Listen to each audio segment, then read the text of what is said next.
Hey guys, welcome back. This part of the course is going to go over how restaurant status changes on the dispatch board, as well as how you can communicate to the restaurant in case you have any issues. So as you can see, we have an order here, and this little red field over here is going to be restaurant communications. And if you hover over it, you can see that no order sent to the restaurant.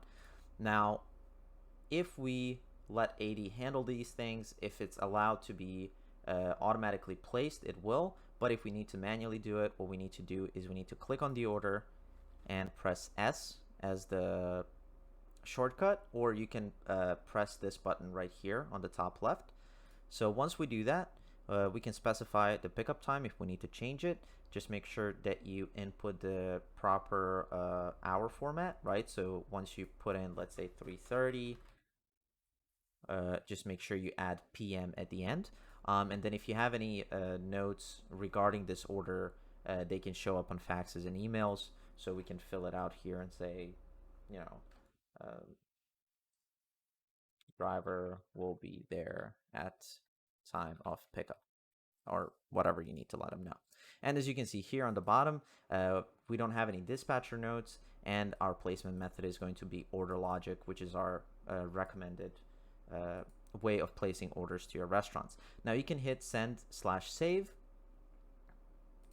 and once you do that, the little restaurant communications button is going to change to green. And now you can see that our status is still unconfirmed because the restaurant hasn't accepted the order yet. Now, once they receive the order, they can specify if they need to change their pickup time. And once they hit accept, the order is going to change to the place status, as you can see over here. So in that case, this is pretty much everything in regards of status changes for restaurants, because from here, the driver is going to mark it as arrived once they actually get to the restaurant, and then mark it en route when they're leaving the restaurant with the food. Now, there's another scenario where I will put this order back into confirmed status. And then what this does, it's actually going to resend the order to the restaurant if we already sent it. But if the order status is not changing and we need to contact the restaurant, you can quickly see their information by right clicking on the order and going to quick info. And then as you can see here, we have the phone number, and we can just call the restaurant and confirm that they received an order. Now, while we're doing it, and if you have a team of a couple of dispatchers or placers, whatever it is, you can actually mark an order in placing status. So we can mark it as placing, and you can see right now that this will let the driver know, as well as other members of your team know, that somebody's working on this order. And who is working on this order, you can quickly see by hovering over the placing status. And if you wait a second, you will get a pop-up that will say which email is associated with the person that marked it as placing.